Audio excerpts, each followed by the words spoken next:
quelle perle ce joueur, récupéré par Stefan Armitage. Ce ballon, il est tombé dans les bras de Mafou. Armitage, Mafou, on vous en parlait, c'était un duel. Premier ballon pour Michalak. Fernandez Lobé et avantage Toulon pour un hors-jeu d'Oyonnax qui ne va pas profiter. Joué rapidement cette pénalité par Mathieu Astaro, repris à 1 mètre de la ligne. Libérer le ballon, Michalak tout seul, lui qui n'a pas marqué depuis 2009 dans le championnat de France. C'était avec Toulouse 2010, on l'a vu le dernier essai de Johnny Wilkinson. C'est encore plus vieux pour Fred Michalak. Mais ça ne sera pas pour ce coup-ci. Benjamin Noirot. On voit les joueurs frais côté Fernandez Lobé en un contre un pour le bas, pour ce ballon pour Smith. Ah, il fait du dégât. Hein.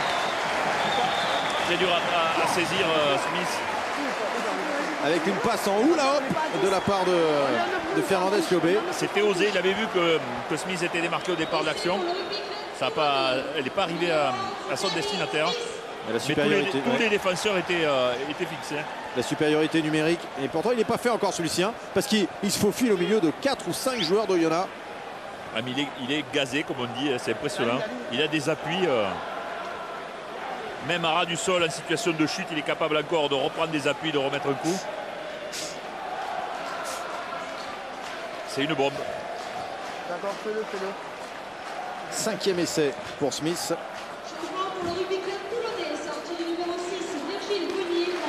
Et la sortie de l'international Bruni, remplacé par Gunter. Alors Johnny Wilkinson, 5 sur 6. Fait un gros match, hein, avec beaucoup de gaz. Bruni, notamment en première période. On l'a un petit peu moins vu là sur l'entame de cette seconde période. Mais il doit être satisfait d'avoir joué quasiment 1 heure. Lui dont on dit hein, que le pré-contrat passé avec Perpignan pourrait finalement être annulé et récupéré par Toulon. Lui qui avait été mis frigo pourtant. Hein. On l'avait accusé d'avoir trahi le club. Il y a eu des beaux forts, mais quand on voit les prestations qu'il fait, franchement...